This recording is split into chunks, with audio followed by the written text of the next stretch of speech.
Welcome to The Explainer. Today, we are diving into something special, the revival of a legend. We're talking Ninja Gaiden 4, and how Team Ninja and Platinum Games are resurrecting one of the most notoriously difficult and beloved series in all of gaming. So right off the bat, you have to ask, how do you even begin to bring back a game that's famous for being, well, impossible? After such a long time away, how do you reboot a franchise whose whole identity is built on being brutally, unforgivingly hard? You know, the desire from the development team was absolutely there. You can just feel it in that quote. And as it turns out, this really unique dream team collaboration between industry giants Team Ninja and Platinum Games with the backing of Xbox is what finally made it happen. Okay, let's really get into this. So their first big idea for evolving the series, it wasn't about changing the past. It was about introducing a brand new future with a totally new protagonist. Right, so instead of us playing as the legendary Ryu Hayabusa again, the guy is a perfected master, the absolute apex ninja, we get Yakumo from the rival Raven clan.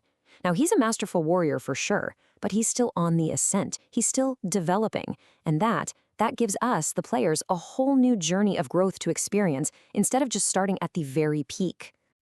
And you know what a new ninja brings? New mechanics.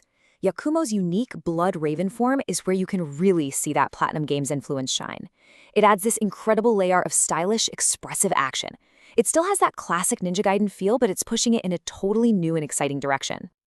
Okay, let's talk about the elephant in the room. The biggest question of all, difficulty. How in the world do you welcome newcomers to a series this famous for its challenge without completely alienating the hardcore fans who live for that brutal experience? Well, the answer comes down to one core philosophy: player choice.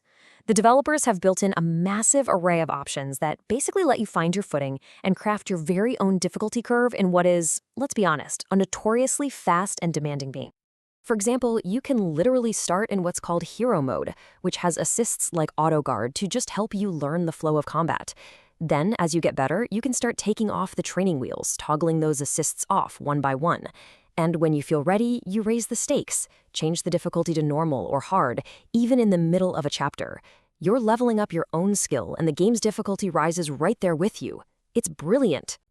But the customization goes way deeper than that. We're not just talking about main difficulty modes. You can tweak almost every aspect of the gameplay. I'm talking 4 different lock-on systems, turning hit stop on or off to get that perfect crunchy combat feel, automatic traversal assistance for platforming, even full UI and camera customization. You can even toggle emphasized dismemberment on or off.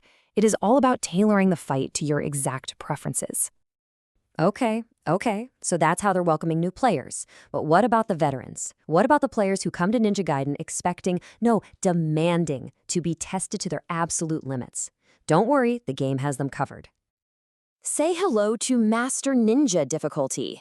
The developers have been crystal clear about this. This mode is designed from the ground up to ensure that the classic, the punishing, the signature Ninja Gaiden experience is fully 100% intact for anyone who seeks it out. And to help bridge that gap between newcomer and master, a dedicated training mode was built from scratch. So, as you unlock those iconic legacy techniques, like the Azuna drop, you can instantly jump into a safe environment and just practice them over and over until they become pure muscle memory.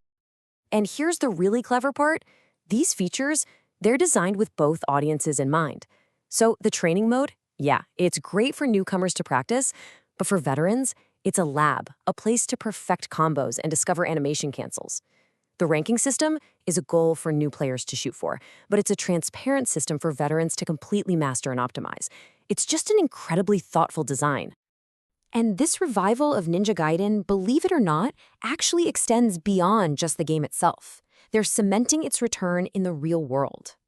To celebrate the franchise's big return, they are literally bringing the legend to life. Real-life replicas of Ryu's Dragon Sword and Yakumo's new blade have actually been forged. And you can even get your hands on custom Xbox controllers featuring their iconic designs. How cool is that? And you know, the launch is really just the beginning of the story. The game launches on October 21st, and get this, it's available day 1 on Game Pass. But looking ahead, the Two Masters DLC is already slated for early 2026, and it's promising new weapons, new story content, and new post-game challenges to continue the saga for both Ryu and Yakumo. So I guess that's the big question, isn't it? Ninja Gaiden 4 is attempting an incredibly difficult balancing act, honoring a punishing legacy, while at the same time inviting everyone to pick up the blade. By opening its doors to a whole new generation, can this legendary challenge become even more iconic than it was before? We're all going to find out if they succeeded on October 21st.